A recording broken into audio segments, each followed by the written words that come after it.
What's up guys, my name is Lauren and welcome back to my channel. It is time for my favorite video of the month, our debt payoff update.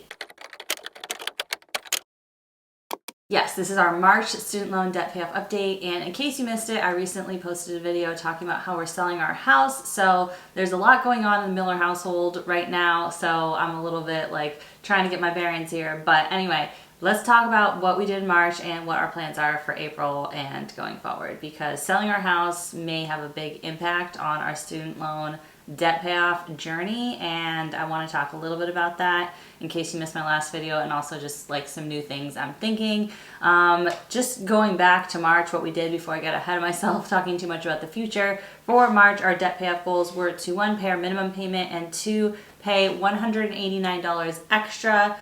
So yeah, every month we pay the minimum payment and as much extra as we can, and for March we had budgeted $189. So let's take a look at the spreadsheet that documents our whole debt payoff and all the payments we make. If you like the spreadsheet, you can get it in my Etsy shop. It will be linked in the video description. And if you like what you see here on this channel, me talking about debt and budgeting and all that stuff, and you want to learn more on how you can apply it directly to your own financial situation, I do have a course. It's called Ditching Your Debt Once and For All. It's an on-demand course with 8 sections and a workbook, so you can work through your own numbers at your own pace. So I'll link that below as well. For the month of April, I will be running a discount for the whole month actually on my Etsy shop and on my course. Those will both be 20% off with the promo code April 2023. So I will put all that in the video description as well. All right, so here is the debt payoff spreadsheet. We are in year 4 of our debt-free journey. I have been documenting this since year 1, not the beginning of year 1. I started like 3/4 of the way through the year. But yeah, we're in year 4 of our debt-free journey, and we have paid off all of these debts. So we have paid off quite a bit, and we have paid off a chunk of this last debt, which is my husband's student loan.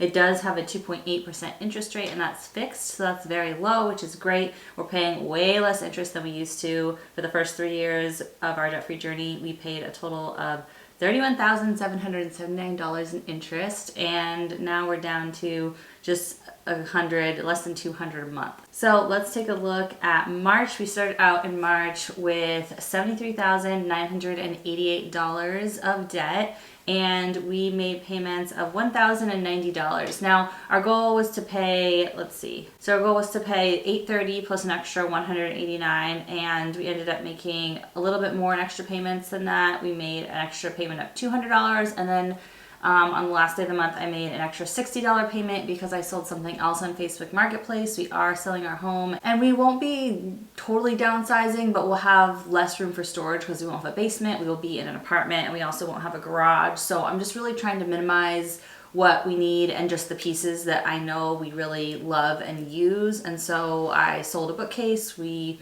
had some books in it, but not a lot, and it was just like a huge piece of furniture that just wasn't really our style anymore. So I sold it for $60 on Facebook Marketplace, and that's how I was able to make an extra $60 payment at the end of the month. So loving Facebook Marketplace, still working on selling as much as I can on there to make extra money.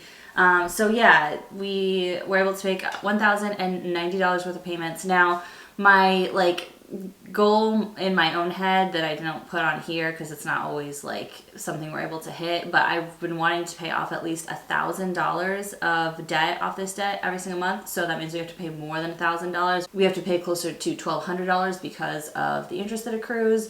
But as you can see, we're only able to pay $1,090, so we didn't quite hit that $1,000 paid off. So for that $1,090 that we paid, we had $919 that went towards interest and $171 that went towards principal. So we ended at $73,069. So that 73 didn't turn to a 72 this month, but that's okay. It's been a really crazy time selling our house. There's obviously like expenses that come up with that. And so I'm just trying to do the best we can when we have extra money here or there to put it towards debt, but not worry too much about it until like after we sell our house and have time for the dust to settle and see where we're at financially, because yeah, like I said, I'll talk about that later in the video. So $73,069. Year to date, we have made payments of $3,690, and my goal for the year is to make $20,000 of debt payments. So we're definitely behind, but we may catch up if we put some of the house sale money to the debt, obviously. And then For principal, we have paid off $3,187 and we've only paid $500 in interest so far this year, which is great.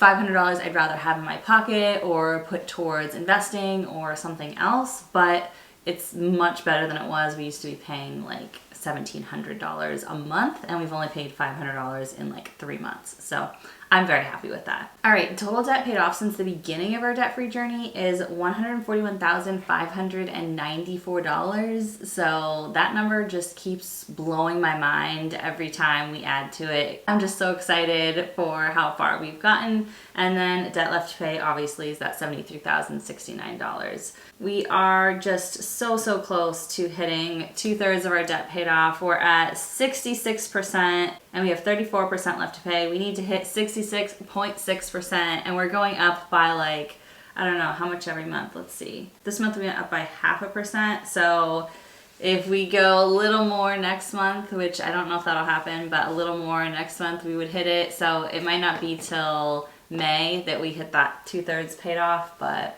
yeah.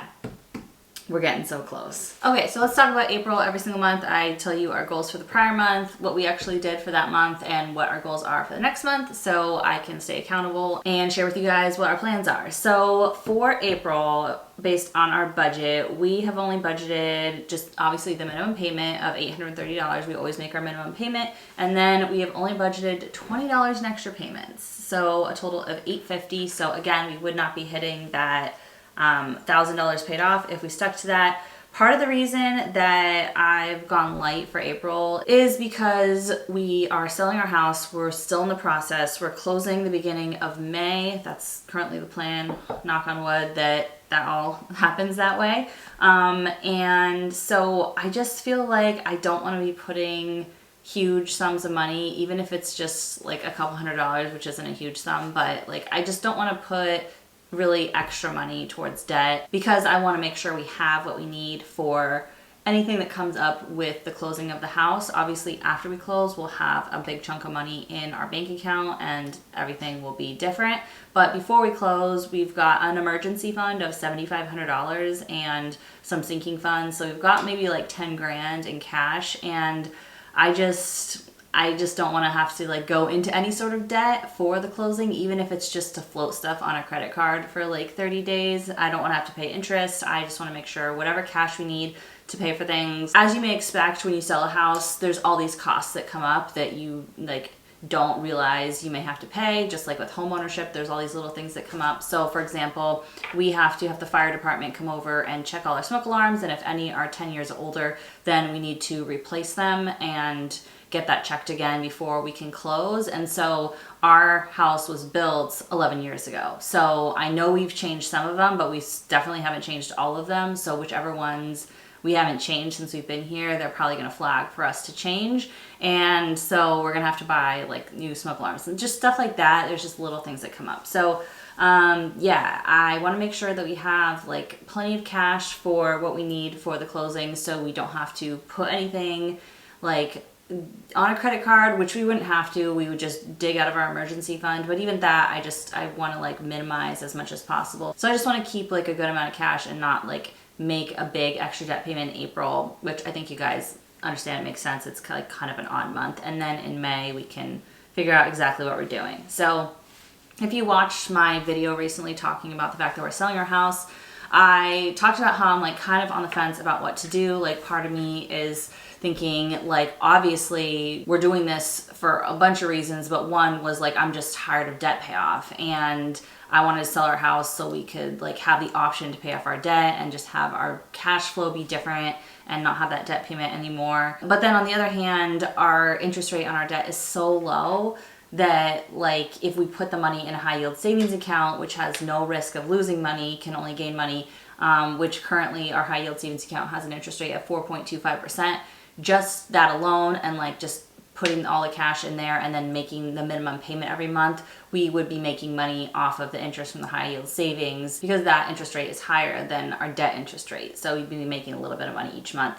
It would be like basically like 70 or 80 bucks a month. So is saving 70, 80 something dollars a month, and it'll go down obviously with each month, like how much, because as we make payments out of that pile of money. There'll be less money in there, but yeah, is that amount of money, is that amount of savings each month worth still having the debt and having the possibility that we then use that money for something else, like buying our next house, and then still have the debt to pay off? And these are just things we've been thinking about. So you guys had a lot of great comments on my last video that I talked about selling the house, lots of strong opinions on what we should do with the money, pay off the debt, not pay off the debt, and we are not going to make a final decision until after we've closed on the house, see exactly how much money we end up with after like all the costs from selling and stuff are taken out and all that, because we are planning on buying a new home at some point.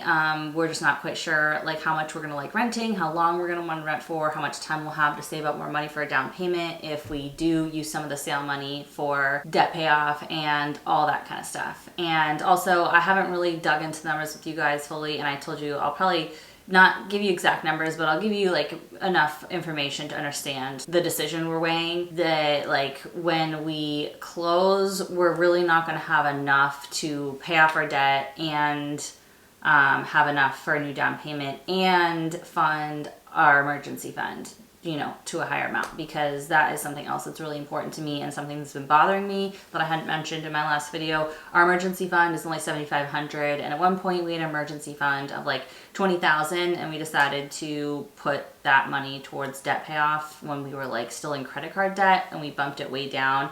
And now that I, you know, don't work full time, it's actually been 2 years almost since I quit my job as an attorney.